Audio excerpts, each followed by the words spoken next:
Hello, everybody. My name is Karanja, and I am an alien. Well, that's how that's what I'm referred to as. That's how the American immigration system refers to me, as an alien. So yeah, I'm Kenyan, so I'm an African alien in the United States, and I've been hesitant to go online and make videos about what's been going on ever since the shithole comments the other day, especially because I'm a journalist. I'm a White House correspondent, and as a journalist, the idea is to tell stories. You never want to be the story, but it's been hard to not be a part of the story when the president of the United States makes comments about a whole people, essentially a whole race of people, calling us shitholes from the White House during a meeting in the Oval Office with other senior government officials, senators and congressmen. And this was corroborated. So, never mind the lies that have been coming from the administration about it not having been true and their surrogates. So, you know, we need to be very clear about what the president was really talking about. The president was not giving an analysis of the economic situations in Haiti and Africa when he was talking about these countries being shitholes. The president was really talking about us as a people being shitholes. And that's why for those who are not aware why everyone is riled up, well, not everybody apparently, why most people are riled up, why most black people, why most decent people are riled up, is because it is very clear that what the president is really talking about is the people. It is not the countries. The United States, during the Great Depression, nobody refers to the United States as a shithole. Nobody refers to Germany during the Second World War, or the First World War, or Europe, as shitholes.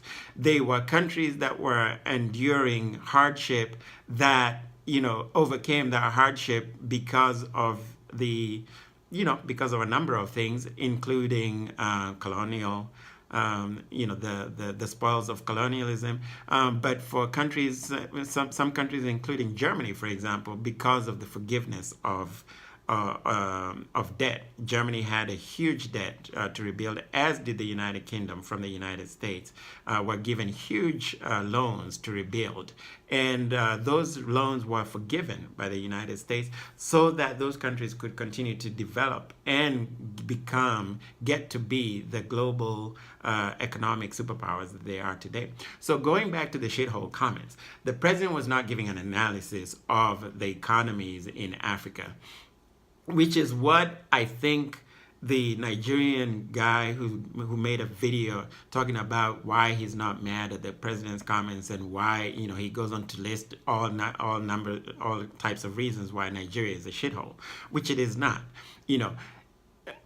He goes on to talk about the economic factors in Nigeria that he says makes him agree that this video was so disheartening because it really just lacks analysis. First of all, the president was not talking about the economy. He was not talking about the fact that people are not being paid in Nigeria. He was talking about you and me and people that look like us the world over, whether you're African American, whether you're Caribbean, whether you're not even just black people. This president has said things about people, everybody that is not white. Essentially, he's talked about brown people. He's talked about Muslims. He's talked about black people now. He seems to be apparently an equal opportunity offender of all people, women, and everyone that is not white men, apparently. So don't get it mixed up when giving these analysis and of the economies, because that's apples and oranges. And let's talk about the economies in these places that are whose economies are in a crapshoot. African countries, the Caribbean, the economies that are struggling. We didn't just wake up one day and show up as economies that were struggling.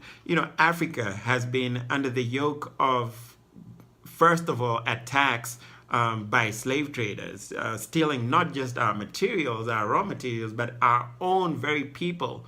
And of course, they always went for the strongest people, so that so that they could come and build the United States and Europe.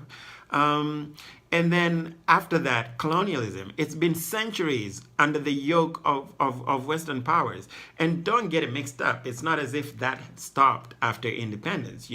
There were organizations like the IMF and the World Bank, organizations that were formed way before independence any African country had independence, or any Caribbean country had independence.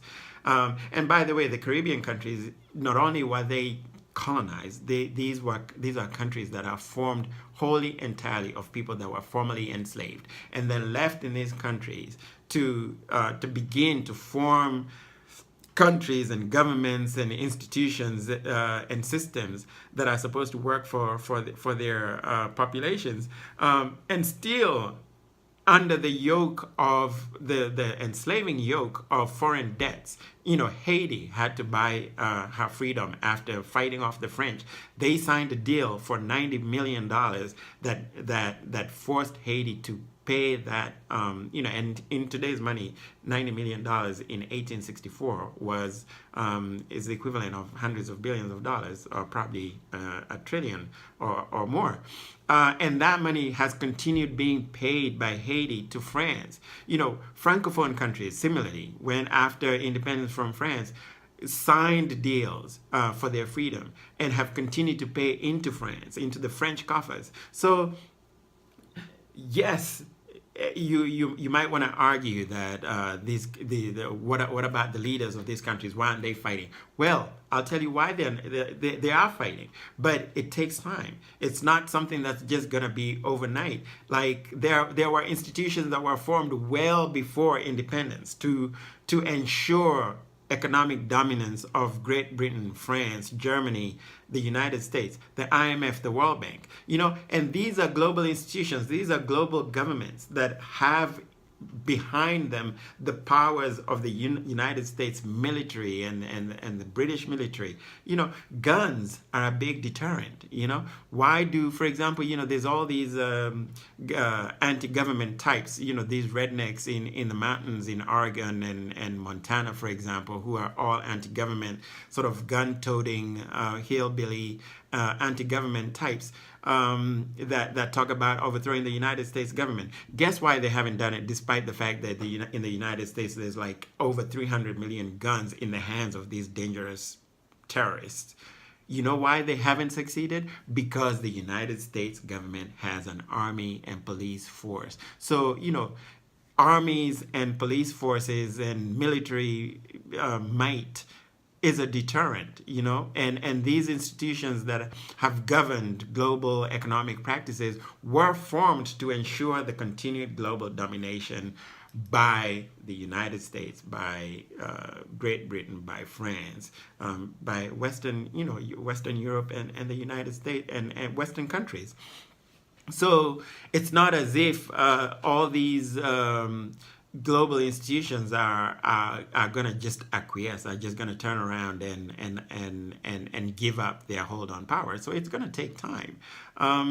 But the way we are going to get to where we need to be is not by sort of these self-hating narratives that, yes, indeed, our countries are shitholes, or we are shitholes. We are not. Clearly, as African educational achievement in the United States shows, when Africans get a chance, we make lemonade out of lemons. Africans are the highest educational achievers in the United States.